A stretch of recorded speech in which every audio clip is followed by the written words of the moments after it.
Welcome to our மகா பெரியவா களஞ்சியம் சேனல். இன்னைக்கு நம்ம குருவாரம் குரு பூஜை முடிச்சாச்சு. தெய்வத்தின் குரல் பகுதிகளை பார்த்துடலாம். இன்னைக்கு நம்ம பார்க்க போறது தெய்வத்தின் குரல் 4ஆம் பாகம் 6ஆம் அத்தியாயம்.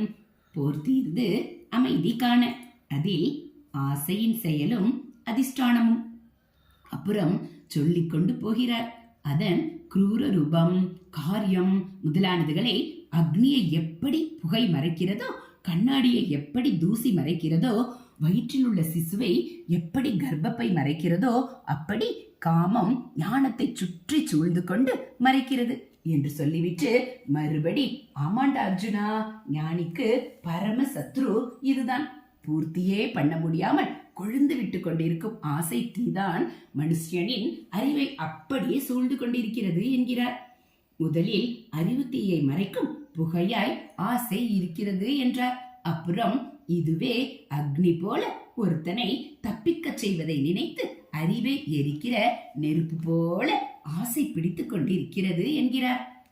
இன்னமும் சொல்கிறார், எந்த வஸ்துவானாலும் அது தொழில் பண்ண வேண்டுமானால் ஏதோ ஒரு இடத்தில் ஊன்றி நிலைப்பட்டு நின்று அங்கே இருந்துதான் கைவரிசையை காட்ட வேண்டும். இப்படி நிற்கும் ஸ்தானத்துக்கு அதிஷ்டானம் என்று பெயர். அதிஷ்டானம் என்றவுடன் சன்னியாசிகளின் சமாதிகளுக்கு அப்படி பேர் சொல்வது நினைவு வரலாம். எதனால் இந்த பேர் என்ற கேள்வி எழலாம். சரீரத்தை விட்டு சித்தியான பெரியவர்களுடைய அனுக்கிரக சக்தியில் ஒரு கலை பிராண வியோகமான பிறகும் அவர்களுடைய சரீரத்திலே இருந்து கொண்டிருக்கும்.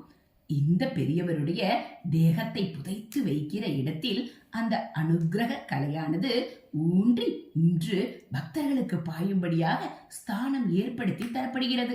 அதனால்தான் சமாதியை அதிஷ்டானம் என்பது.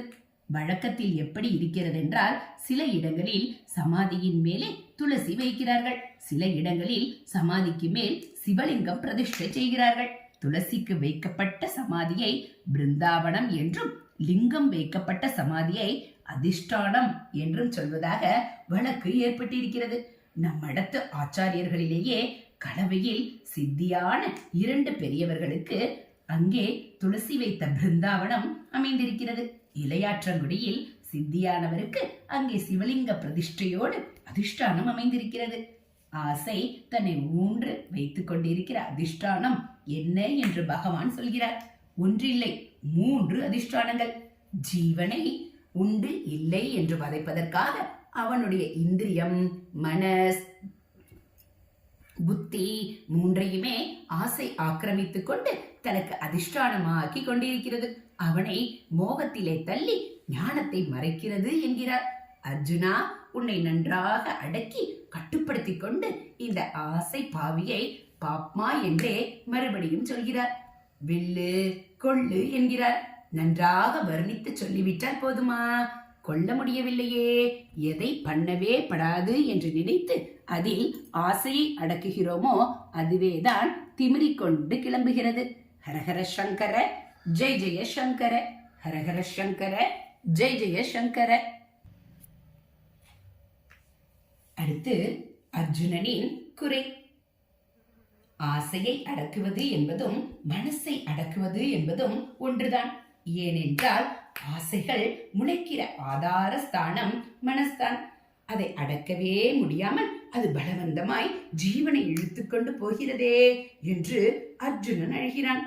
சஞ்சல ஹி மனக கிருஷ்ண பிரமாதி பலவத் திருடம் தஸ்யாகம் நிகிரகம் மன்யே வாயோரிவ சுதுஷ்கரம். கிருஷ்ணா, இந்த மனஸ் சஞ்சலமயமாயிருக்கிறதே, ஜீவனை போட்டு கலக்குகிறதே. மாதி என்றால் கலக்குவது, கடைவது. அமிர்த மதனம் என்பதில் வரும் மத பார்க்கடலை கடைந்ததைத்தானே குறிப்பிடுகிறது. பிரமாதி ரொம்பவும் கலக்குவது. ஜீவனை போட்டு கடைந்து கலக்குகிறது மனசின் எண்ணங்கள். இது ரொம்ப பலமாகவும் உறுதியாகவும் கலக்குகிறது. எப்படி காற்றை பிடித்து நிறுத்தி வைக்க முடியாதோ அப்படியேதான் இந்த மனசையும் பிடித்து அடக்கி வைக்க முடியாது என்றே எனக்கு தோன்றுகிறது என்கிறான் அர்ஜுனன். தஷ்ய, இந்த மனசினுடைய நிகிரகம், அடக்கல். வாயோரிவ, காற்றை போல, அதாவது காற்றை அடக்கி வைப்பது போல சூத்துஸ்கரம் சாதிக்க முடியாத காரியம் என்று மன்யே நினைக்கிறேன். ஹரஹர சங்கர, ஜெய ஜெய சங்கர, மகா பெரிவாச்சரணம். இது போல தெய்வத்தின் குரல் பகுதிகளை நீங்க தினந்தோறும் கேட்கணும் அப்படின்னா மறக்காம நம்ம சேனலை சப்ஸ்கிரைப் பண்ணுங்க. கூடவே பெல் ஐகானை கிளிக் பண்ணி ஆன்கிற பட்டனையும் அழுத்திடுங்க. நம்ம சேனல்ல வரக்கூடிய தெய்வத்தின் குரல் பகுதிகள், ஆன்மீக கதைகள், மகா பெரிவா மகிமை எல்லாம் உங்களுக்கு பிடிச்சிருந்தா ஒரு லைக்கும் கமெண்ட்டும் கொடுத்து உங்களுக்கு தெரிஞ்சவங்களுக்கும் ஷேர் பண்ணுங்க. தேங்க்யூ.